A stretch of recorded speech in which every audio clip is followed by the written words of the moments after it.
Good afternoon, Jimmy here in Chicago. Hope everybody's having a good weekend. I got a short story we're going to do today. I'm going to take you back to the old 42 gang, right? We're going to talk about James Mirro, tough as nails, enforcer for the Chicago mob. If you guys like my channel, hit the like button, subscribe, share with your friends. For those of you who are new to my channel, the vast majority of my stories are about the major federal trials that I went to. Going back to the early 1990s all the way to the mid-2000s, I was very lucky to attend some of the biggest trials in Chicago. And a lot of them were about the Chicago mob. Now imagine being in the courtroom and you're 10 feet away hearing Joey Lombardo crack jokes during a break in the courtroom. Or you're 15 feet away from outfit killer Frank Calabrese. Imagine seeing him lose his temper in the courtroom. There's nothing like it. Some of these trials are better than any movie, any book, any documentary, better than any Netflix, HBO show. There's nothing like being in that courtroom, assuming you're not one of the defendants. But keep in mind, these trials are open to the public. Anybody can go. So if there's any courts cases that you guys want to go to, you could go, but you better be on your best behavior. So that's what my channel is about. I also talk about the Chicago outfit and the history of the Chicago outfit, what's left of it, right? It's meant strictly to entertain and educate people.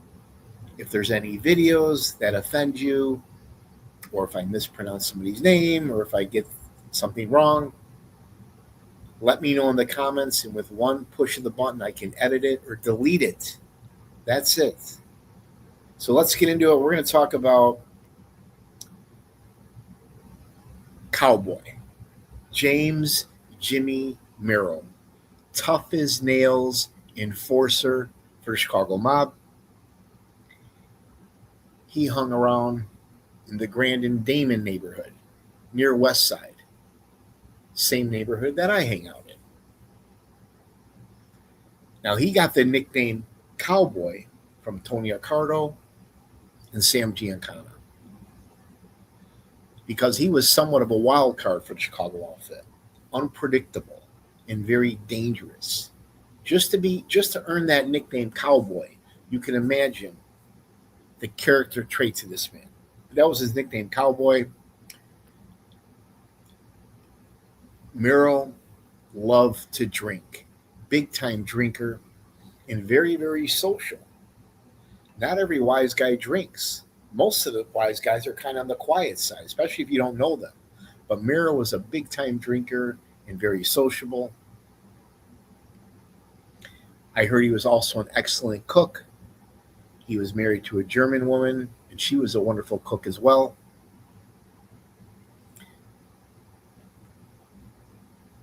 Jimmy Mirro, the guy behind me, was a big time gambler, high stake gambling. Loved to bet the ponies, and like a lot of mafia guys, enjoyed hanging out the racetrack. I mean, I enjoyed hanging out the racetrack back in the day. A lot of characters hang out the racetrack. I used to spend time at Arlington Heights. Now, Mirro has a reputation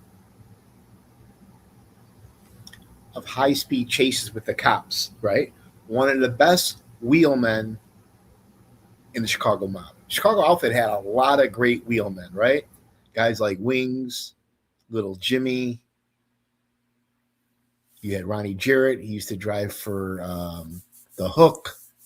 You got Feccarata was a good wheelman, right? Giancana himself. But Mirro was the best.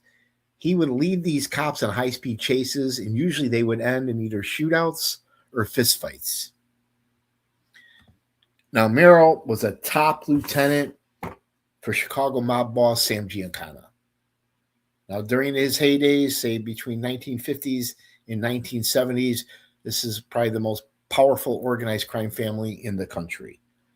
But as we all know, Giancana did not listen to Tony Accardo or Paul Ricca. They wanted him to keep his head down. He did the exact opposite, right? Now, Giancana was very, very elusive. The FBI was on his ass. They had him under surveillance pretty much 24/7. Even the night he was killed, for some reason, the cops that were watching his house that night got called off. We all know what happened to Sam Giancana. He was preparing a little Italian dish, having a friend over. Somebody came over, somebody he trusted, and emptied a clip into his head. Killed him, I forget, 6, 7 times. Killing a Chicago mob boss, kind of like the Paul Castellano hit. Some people think it was Tony Spilatro. Some people think it was Butchie. Some people maybe think it was Joe Batters himself. Giancana, his headquarters was the Armory Lounge, right there in Forest Park. But no real business was discussed at the office. That's what they call it, the office, because they knew the feds were surveilling the joint, probably even had a bug in there. But Giancana trusted Cowboy, gave him the nickname, and had him as one of his top lieutenants. That's how trusted Mirro was. Here's a new newspaper clipping I found from the Chicago Sun-Times talking about gambling. You got James Cowboy Mirro, Dominic Brancato, and Dominic Nuccio. They called them the three Dons. Chicago outfit's number one vice back then, even till this day, is gambling. There's nothing wrong with gambling. The government legalized gambling, but back in the day, they would lock you up for that. These guys made millions of dollars, bookmaking, juice. But Mirro, one of his famous quotes was, "What do you have for me?" So imagine having to pay weekly payments to a guy like this. Now, as I said before, Mirro was somewhat of a cowboy, a wild card for Chicago outfit. He freaking hated Jack Kennedy. He wanted to kill President Kennedy, but the Chicago outfit bosses nipped that in the bud. Now we're going to talk about the 42 gang. There's Marshall Cofano, a member of the 42 gang. Marshall Cofano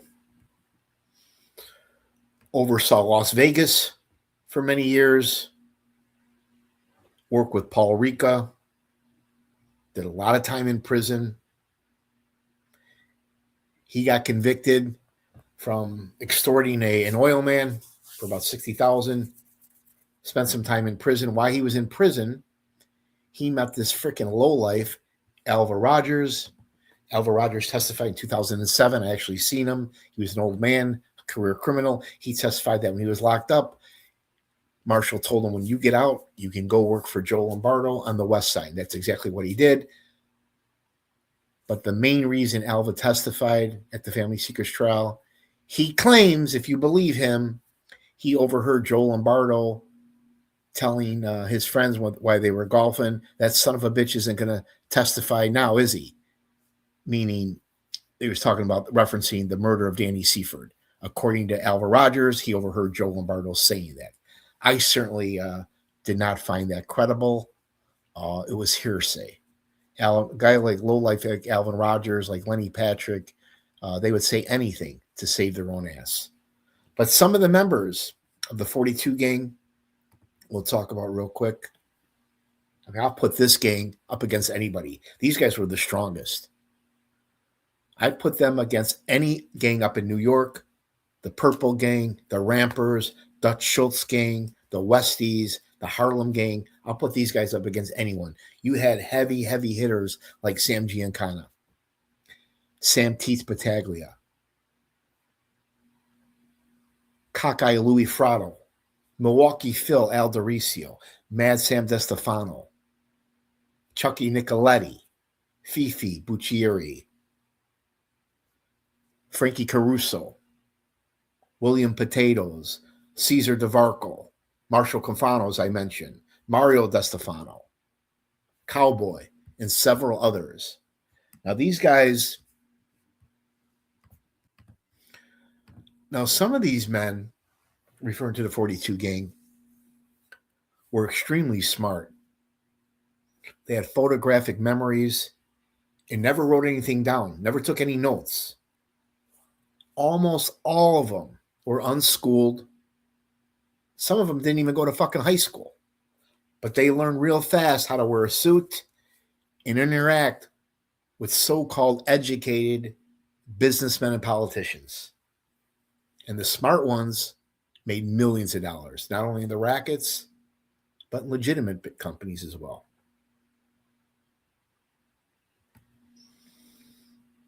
So we'll keep going. Talking about the 42 gang. Now we're going to talk about what happened to most of the guys in the 42 gang, right? Most of them ended up in jail. Very, very few informants, if any. And a lot of them ended up getting killed. A lot of guys that were close with Sam Giancana got killed as well. Chuck English was very close with Momo. That's what they call Giancana, Momo. Very close with him. One day he was leaving, I think it was a restaurant, and somebody ambushed him and shot him a couple times and killed him. One of over 1,000 unsolved murders by the Chicago mob. Another member of the 42 gang was Mad Sam DeStefano. The outfit bosses had enough of his antics and bullshit. This guy was a real wild card. I would put him up against like a Roy DeMeo type. Fucking sick and evil guy. His own brother and Tony Spilotro shotgun blasted him right there in his garage. They blew off his arm. That's an actual crime scene photo. But that's what happened to Mad Sam DeStefano, one of Giancana's top guys, trusted advisor, right? You had Johnny Roselli. This guy was involved in all kinds of things. He had connections with all those assholes in Hollywood. He was involved in the botched attempt to kill Fidel Castro. Some suspect he was involved in the Kennedy assassination. They eventually found his body stuffed in a 55-gallon drum. I think it was outside Miami, the Key Biscayne area. But that's what happened to Johnny Roselli. One thing people may or may not know, but the little guy here, Tony Spilotro, he was very, very close with Giancana. Some people think Spilotro might have killed him that night. But Sam Giancana, for some reason, loved Tony Spilotro. He actually sponsored him, if you will. He put him out west, out in Vegas, to control Las Vegas. We all know that was a big mistake.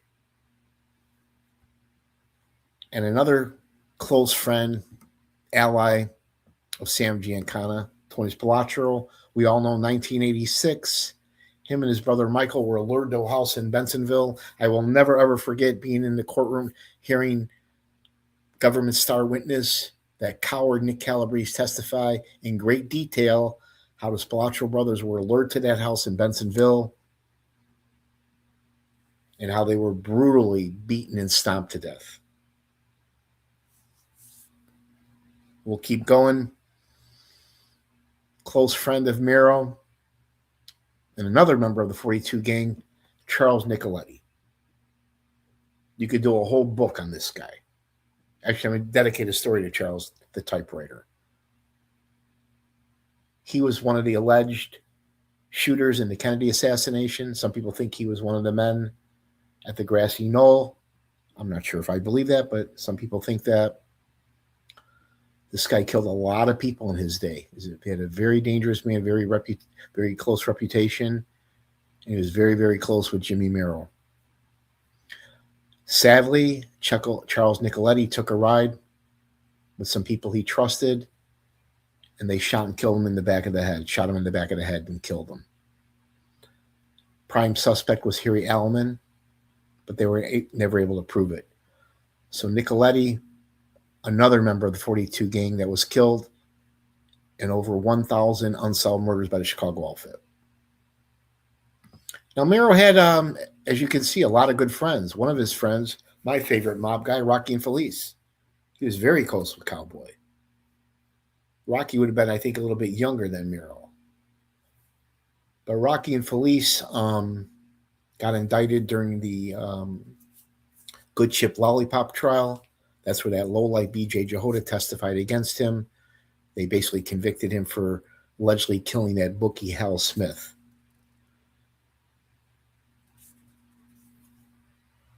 But Rocky and Felice, God bless him, Felice and his family. Rocky and Felice was a World War II paratrooper. Now, a very close friend of Mirro was this guy here, Wayne Bach. Wayne Bach is a guy you don't hear about too much. Notre Dame football player.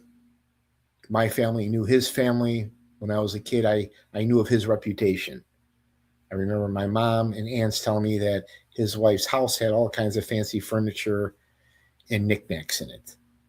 But everybody knew not to fuck with Wayne Bach. Some people claimed that Wayne Bach was acted as a lookout, not only on scores,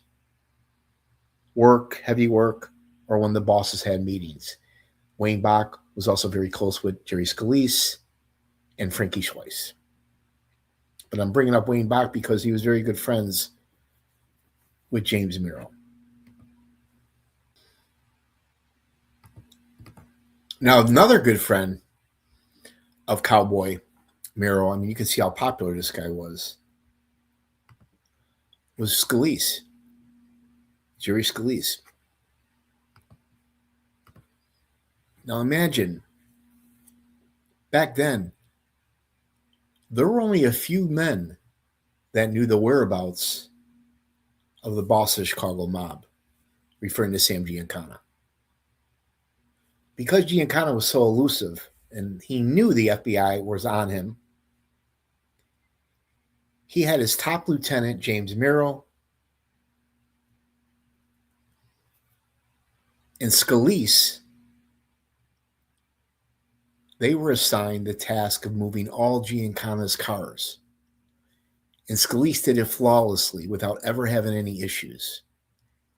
Whatever Mirro told Scalise, you could take it to the bank. Scalise and Cowboy knew where Sam Giancana was at all times. Only one or two, three people knew that. So that's how trusted Jerry Scalise and Cowboy were. They would move around Giancana's cars.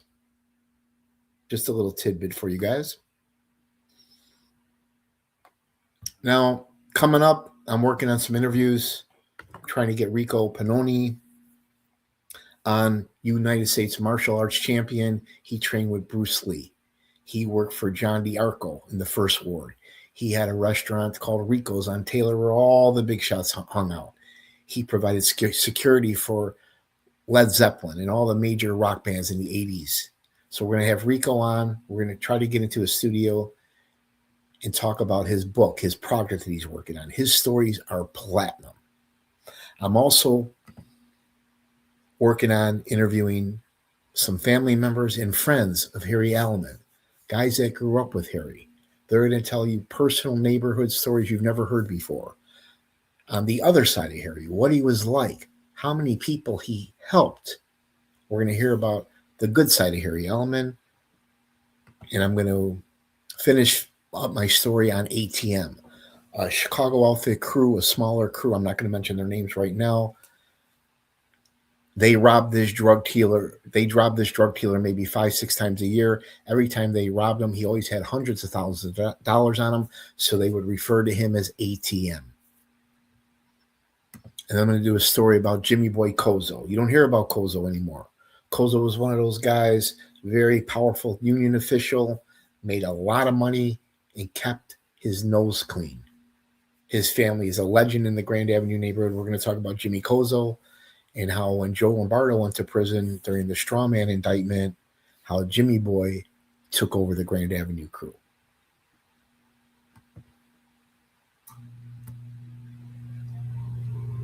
If you guys like my Chicago mob trial stories, hit the like button, subscribe, share with your friends. We'll do a quick recap, right? You got Cowboy. Wild card, unpredictable, very dangerous loan shark for Chicago outfit.